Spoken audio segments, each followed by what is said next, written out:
સમાચારોમાં આગળ વાત કરીએ। ગૃહ વિભાગે 3 પીઆઈને ફરજ નિવૃત્ત કર્યા છે। પીઆઈને ગૃહ વિભાગે ફરજિયાત નિવૃત્ત કર્યા છે। 3 પીઆઈ સામે કાર્યવાહી। 3 પીઆઈને ગૃહ વિભાગે ફરજિયાત નિવૃત્ત કર્યા છે। તો આ કાર્યવાહી ગૃહ વિભાગ દ્વારા કરવામાં આવી છે।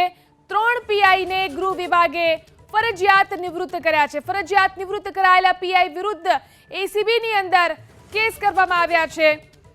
તો એસીબીની તપાસ ચાલુ કરવામાં આવી છે। 3 પીઆઈને ફરજ નિવૃત્ત કરવામાં આવ્યા છે। ફરજિયાત તેમને નિવૃત્ત કરાયેલા પીઆઈ વિરુદ્ધ એસીબીની અંદર કેસ દાખલ કરવામાં આવ્યા છે। તો ગૃહ વિભાગે કરી છે આ કાર્યવાહી।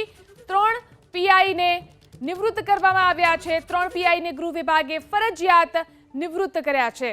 તેમની સામે એસીબીમાં કેસ દાખલ કરવામાં આવ્યો છે। એસીબી દ્વારા તેમની સામે કાર્યવાહી શરૂ કરવામાં આવી છે।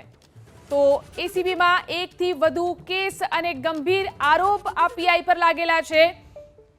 તેમની સામે કેટલાક ગંભીર આરોપ લગાવવામાં આવ્યા છે અને તેમને ગૃહ વિભાગ દ્વારા 3 પીઆઈને ફરજ નિવૃત્ત કરવામાં આવ્યા છે। એસીબીમાં 1 થી વધુ કેસ અને ગંભીર આરોપ લાગ્યા છે 3 પીઆઈ પર અને તેમની સામે ગૃહ વિભાગે જ કાર્યવાહી શરૂ કરી।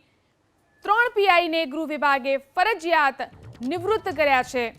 એસીબીમાં 1 થી વધુ કેસ અને ગંભીર આરોપને લગતા કાર્યવાહી શરૂ કરવામાં આવી છે।